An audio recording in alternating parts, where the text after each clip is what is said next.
Guys, this latest chapter of My Hero Academia is one of the most important ones in the entire series, as more than simply bringing back up the traitor subplot, we tackled it head on.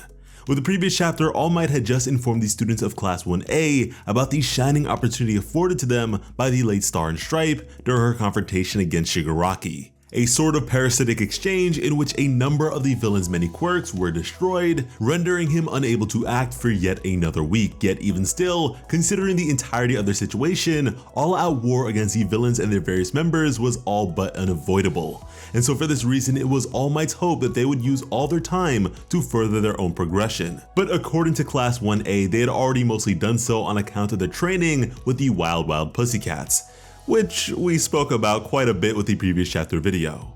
Several of these students had agreed to spar with Deku, specifically Bakugo, who was especially interested in testing out his new cluster moves, as if it could fare well against One for All, surely the same may be said for dealing with All for One. And with all this, All Might was even further convinced of their collective growth and considered this to be All for One's greatest oversight, which subsequently transitioned us to the lair of our many deviants, as Shigaraki, whose quirk factor had been worn out, was retching in agony, followed by a declaration that so long as a single person was able to recall the face of All Might, he would never know peace, a sentiment of hatred All for One was now able to share. At the same time, Dabi was growing rather impatient at this point. However, All for One would dissuade him by elaborating on the difference between the two of them, as with his various plots forged over the course of decades, he'd managed to create an intricate network of pathways towards his ultimate goal, which even under the most dire of constraints makes his own victory an inevitability, and that what he has which Dabi lacks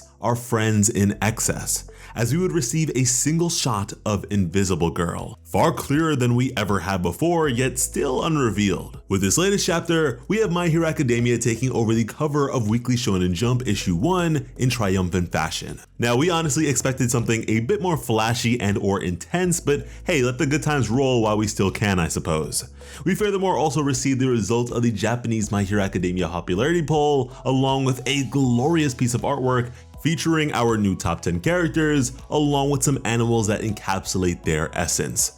What is quite honestly the worst top 10 I think the series has ever had. Not a single female character or villain.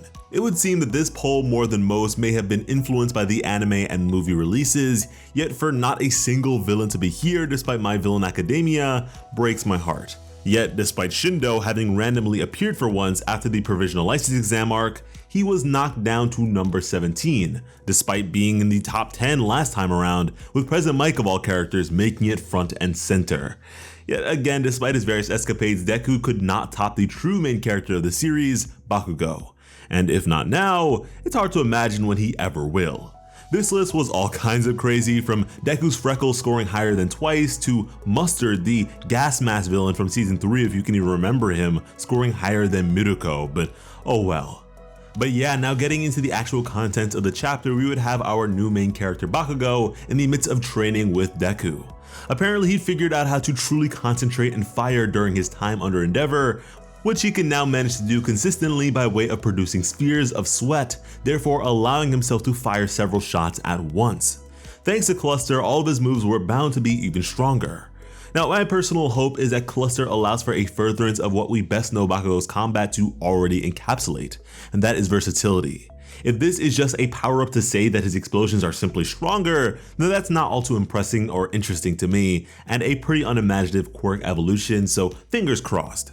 But yeah, for the sake of causing himself to sweat in excess, Bakugo would be wearing his winter suit, which in exchange for more devastating attacks would ultimately wear him out sooner.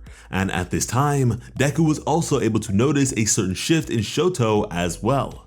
As we expected, Shoto seems to now possess an even greater control over his flames, to the point where a newfound equilibrium has been achieved. And from there, he aimed to make his right and left halves into one so as to not be incinerated by the flames of his eldest brother. Now, while resting on the bench as Mineta stress tested the number of balls he could remove from his head, Kaminari would, in recognition of the prior war, ponder the implications of the villain's two greatest assets being particularly weakened at the moment. Not to mention the special detainment of Gigantomachia, who was still sedated. And so he'd wonder if everything would simply work out if they were to find All for One. However, his classmates would be quick to correct him on multiple fronts, as first and foremost, according to Bakugo, it was highly unlikely that they would actually be able to find All For One, that in regards to escape and hiding, nobody could match up against him. Momo would then interject with the fact that during the previous battle, Shigaraki's body was incomplete. And so with that in mind, along with the severe heroic losses they had suffered, their chances of victory were far from assured. But lastly, the villains would be the ones to dictate the commencement of this battle, unlike previously. That even if Shigaraki's search quirk was destroyed, which we know it hasn't been, they would still be on the receiving end.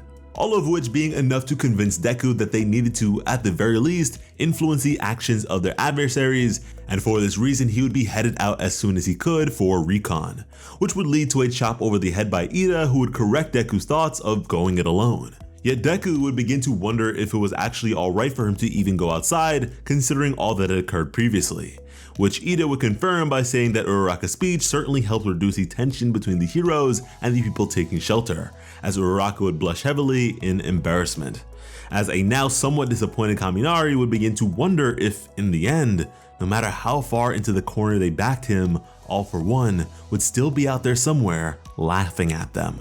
Past this, we would end up in the nearby forest with Invisible Girl, as she would consider someone who she felt had lost his enthusiastic demeanor following the events of the war. A sentiment they all to some extent shared. However, even after Deku's return, this person in particular hadn't smiled even once, and so she was concerned, as in the distance some voices would be heard. One of them would begin to express the lack of a choice, as they had received another order from him. That all they needed to do was continue listening to him, as they always have. Sure, everyone was being monitored by the school, but the person they were talking to would be able to disguise his actions as nothing more than just daily activity. And furthermore, it was their belief that the location they were speaking in was a blind spot of the school surveillance system. They would then question if this person had done just as All For One had ordered at Kamino, as finally the true UA traitor would be revealed, as we would now have none other than Yuga Aoyama. The shining hero can't stop twinkling, crying his eyes out, as his parents would exclaim as to do other than All For One says would mean the death of them. And now laying everything out before us, they would speak of how to the letter Aoyama had been following All For One's orders even before entering UA. That in the training camp as well, he managed to leak the information without exposure. Aoyama was now distraught and stuttering. His mother would place her hands onto his shoulders and would express that they weren't doing all this because they wanted to either. But again, they had no choice, as an onlooking Invisible Girl was shaking herself on account of this jaw-dropping revelation, as she would begin to reflect on all that Aoyama was in some capacity responsible for, which I'd like to note are both extremely redeemable, as there really wasn't any serious casualties in the end for either. From the USJ incident to the forest training arc, the most lasting damage you could say was in the case of Ragdoll and the acquisition of her quirk search by All For One, which has been pretty major, but still no direct deaths or anything like that. I mean, don't get me wrong, this degree of endangerment and complicity is horrible all the same, but I think it's worth mentioning because this traitor subplot has been so drawn out that it may be pretty easy to forget what it actually entails. But yeah, Aoyama's mother would express that all they ever wanted was their son's happiness. As a child, they asked him if he truly wanted to be like everyone else, which he did, as being different was terrifying. They did all this for him because he was born without a quirk and didn't want to see him shunned by everyone else. They wanted their son to be able to live his dreams just like everyone else. Yet had they known beforehand all that this would entail, they would have never done so. Yet the very moment Aoyama received his quirk from All For One, they were already under his influence. And once you enter All For One's grasp, there is no escaping him. So essentially, for the sake of their son's happiness, these parents were willing to even make a deal with the devil, which is unreal. Invisible Girl would begin to panic, thinking to go to the teachers, as she would suddenly notice something else. And meanwhile, Aoyama would finally begin to properly speak, claiming it all to have been so painful for him, that it took every bit of willpower he could muster to prevent himself from being exposed, that a crushing sense of immense guilt plagued him at all times, and so he did all that he could to appear brave. And so when All For One was captured at Kamino, he foolishly believed that it would be his chance to finally be like everyone else. But this was certainly not the case. His parents would begin to beg for his forgiveness as Oyama would proceed to break down further, as all he ever wanted to do was protect his parents. He didn't want them to die, and so they'd beg for their son to save them from suffering the wrath of All for One. As now, to emerge beside Invisible Girl, it would be Deku. Deku would begin to approach and speak about hearing something from Invisible Girl about Oyama being the traitor or something. Oyama's parents would begin to panic and attempt to cover it up as Oyama would look to Deku, calling out his name twice as the tears welled up even more so. Deku would express that Oyama was the one who looked to be the most depressed after the events of the war, and so he figured something was wrong and came looking for him. As finally, Oyama would respond to Deku, admitting his involvement in both the USJ incident and the training camp, that he was in fact a filthy villain, as we would have a shot of the cheese he had once laid out for Deku, which spelled out the words, "I know." And that was the chapter. Would you believe it? Even after Horikoshi's crossover of a misdirect, yet another major plot arming theory confirmed. Oyama is the UA traitor. We went from last week people dropping comments on that video saying it aged like milk to this week claiming it to be the absolute finest of wine. This was our one and only traitor theory, and it was correct. In that video, I remember telling you guys that we are not the sort of channel to keep feeding you low-hanging fruit. That when we present a theory or anything for that matter, we make sure to come correct. And so we are definitely popping bottles over here. If predicting the entirety of the war arc prior to its commencement wasn't enough to prove our validity, we certainly hope that this was. Now, this was pretty sad, guys. Like, even despite being correct, it was still really sad.